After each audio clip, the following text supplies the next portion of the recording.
Hello, everyone, and welcome. Yes, welcome. We are so glad you're here with us. I want to say a very special hello to you, our listener. Mhm. If you were listening today, you're probably practicing your English. Exactly, and you are in the right place. We know that learning a new language is hard work. So today, we're going to keep things very relaxed. Very relaxed, yes. No rush at all. Right. We will speak at a comfortable pace, we will use simple words, and we will explain things very clearly. So you can just sit back, listen, and learn about life while you learn English. Today's deep dive is a really big topic. We are looking at all the notes and sources to answer one main question. What makes a relationship last? Oh, that is the big question, isn't it? It really is. Because, well, let's think about the truth for a second. The hard truth from our sources is that many relationships just do not last. No, they don't. Some end in a few months. Yeah. Some last for a few years, maybe. And then some just fade away very slowly. Yeah, they just slowly disappear. But our sources actually give us a map, a kind of roadmap to lasting love. A roadmap. I like that. Right, because lasting love is not just about romance. I mean, romance is great, but love needs communication. It needs trust, and it needs effort and growth. Okay, so let's follow that roadmap. Let's start right at the very beginning. The beginning is a very good place to start. If we want a relationship to last, what is the biggest mistake people make on day one? Well, the biggest mistake is starting with an illusion. An illusion, like a trick. Yes, like a false idea. Many people believe in the myth of perfect love. Oh, the perfect person. Exactly. They believe they will find a perfect person who understands them completely. You know, someone who never argues, someone who always agrees. Wait, let me stop you right there, Sure, go ahead. because I think many people listening right now are probably thinking, if a couple has zero conflict, if they never fight, isn't that a really good thing? That is what most people think, yes. Right. Because doesn't that mean they are perfectly happy together? No fighting sounds great. It sounds great, but the sources say this is completely unrealistic because nobody is perfect. Zero conflict is actually a major warning sign. A warning sign. Wow. Wait, really? Yes, really. It Yeah. usually means people are avoiding real conversations. Avoiding real conversations. Let's explain that slowly for our listener. Of course. So avoiding means staying away from something. People stay away from honest talk. I see. Because silence does not always mean peace. All right, Exactly. That is a great way to say it. Silence often means someone is hiding their true feelings. oh, they are just pretending to agree. Yes, think about it. It would be so exhausting, so tiring for two humans to have the exact same thoughts 100% of the time. Well, that is impossible. You would just be a robot. Right. It is unnatural. So if someone always agrees, they're probably just too scared to say what they really want. Okay, so avoiding conflict is bad. But that brings up a really important question. What is that? If we should not avoid hard topics, if we shouldn't hide, how do we actually talk to each other? Well, this brings us to the foundation of communication. Communication. Yeah. It is a big word. It is. But good communication is not just about talking about the weather, it is about honesty. Even when honesty is hard. Yes, especially then.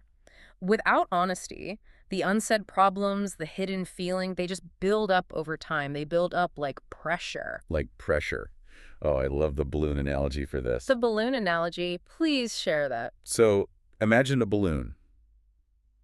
If you keep pushing air into a balloon Mm-hmm. and you never let any air out, what happens? It gets bigger and bigger. Right. And eventually, pop, it explodes. Exactly. That is exactly what happens with our feelings. You have to let the air out early. You have to speak up. Yes, you have to be honest even when it is uncomfortable. Let's focus on that word, uncomfortable. Mm. That is a great vocabulary word for our listeners. It is a very useful word, uncomfortable. It means feeling a little scared or maybe nervous to say what you truly feel. Right, like your stomach might feel a little funny, your heart beats fast. Yeah, you really don't want to say the thing. Exactly. But saying it early prevents the big explosion later. So we had to talk about the hard things. But to be honest and vulnerable like that, we need to feel safe. We do. Safety is very important. If I'm going to share my uncomfortable feelings, I need a safe environment, which leads us to trust. Yes. Trust and realistic expectations. These create that safe space. Let's talk about trust first, because the sources say without trust, everything just feels completely unstable. Oh, completely. A lack of trust leads to a lot of overthinking, Yeah. and overthinking is exhausting. It really is. Can you give an example of that kind of overthinking? Sure. Let's think about modern phones. You send a text message to your partner. Okay. You are staring at the screen. You wait.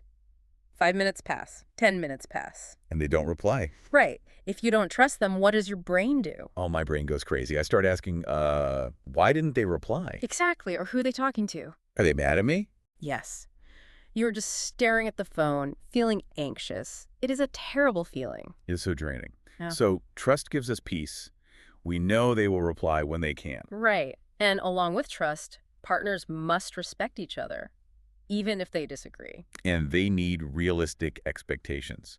I think that was a really interesting part of the source text. The roles we expect people to play. Yes, because, well, in movies, they always say, you are my everything. Yes, they do. Isn't that romantic to say, you are my everything? It sounds romantic in a song, but in real life, being everything is actually a bad thing. A bad thing, why? Because it puts way too much pressure on one person. You cannot expect one person to be your best friend and your therapist and your entertainer all at the same time. Well, yeah. That is a lot of jobs for one person. It is too many jobs. They will fail. The sources are very clear on the solution here. What is the solution? Having your own life. You need your own hobbies. You need your own space. Independent. Exactly. This independence actually makes the couple stronger. You bring new energy back to the relationship. That makes a lot of sense. Yeah. So we have honest communication, we have trust, we have our own space. A very solid foundation. Right. But how do we keep the relationship moving forward? Day after day. This is the maintenance phase. We move from the ideas of love to the actions of love. Because love is an action. It is. Love is not automatic. It is a choice you make every single day. It requires effort. Yes, effort and maintenance over time. The sources have a great analogy for this. They talk about a car. Oh, the car analogy is perfect. Let's explain it. So think of a car.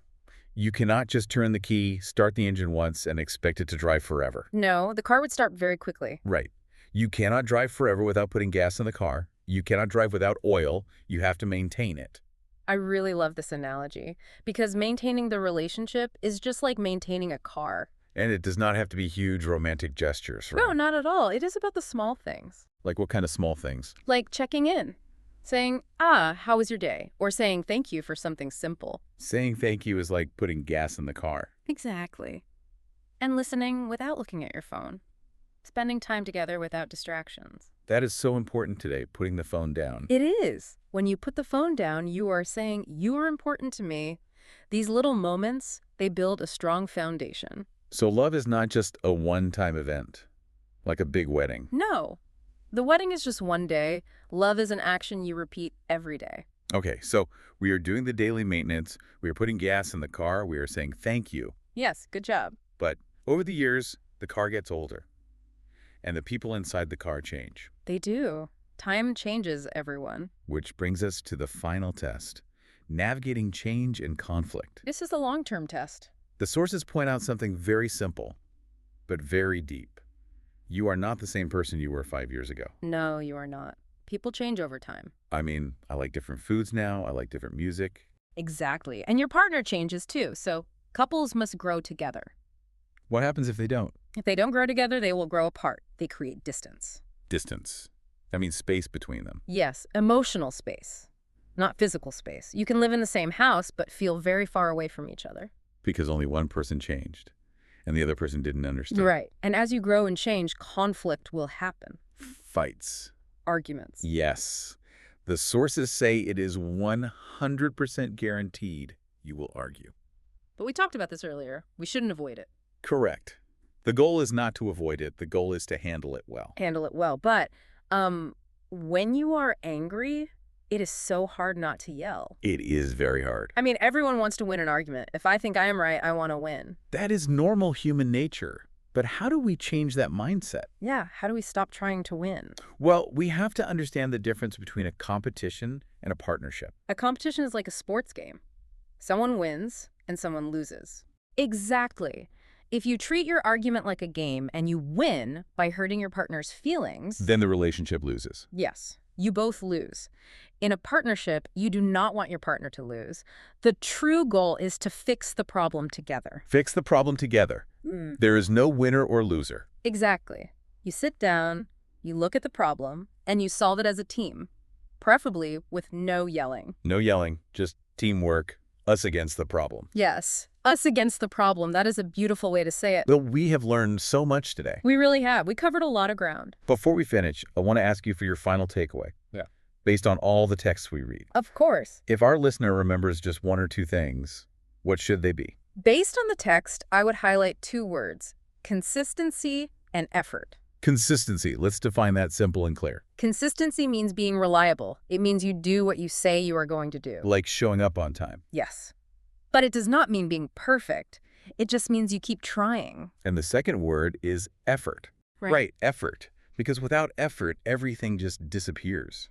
The boat sinks, the car stops. Exactly. You must put in the work. So for our listener practicing their English today, here are the essential ingredients for lasting love. Communication. Trust, Effort. growth, And, well, a whole lot of patience. a lot of patience. Yes, we all need that. We definitely do. I want to leave our listener with a final thought today, something to think about. A provocative thought. Go ahead. The sources tell us that love is a choice you make every single day. It is an action. Yes.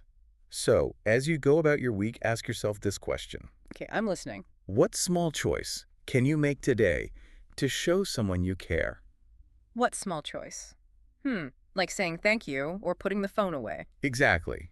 Just one small choice. Yeah. What will yours be today? That is a wonderful thought to end on. Thank you so much to our listener for joining us on this deep dive. Yes, thank you for learning with us. We encourage you to practice your English right now. Leave a comment below. Let us know, what do you think makes a relationship last? We would love to read your thoughts. Until next time, keep practicing, keep learning, and have a wonderful day. Bye, everyone. Take care.